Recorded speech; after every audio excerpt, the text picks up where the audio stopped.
అదే పంతులు గారు, బోనాల కార్యక్రమం పూర్తయింది. సత్యనారాయణ స్వామి వ్రతం కూడా అయిపోయింది.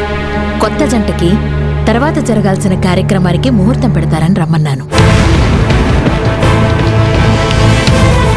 శోభనం ముహూర్తం అమ్మా? అవును పంతులు గారు.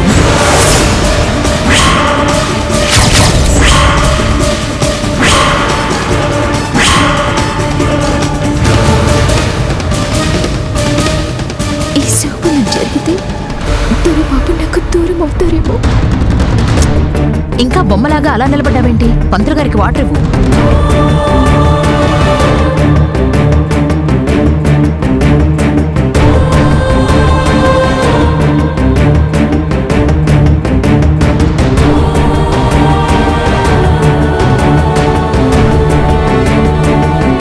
ఇప్పుడే చూసి చెప్తానమ్మా.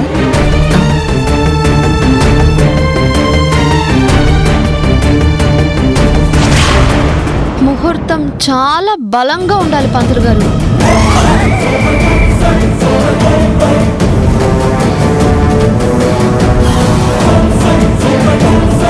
అలాగేనమ్మా.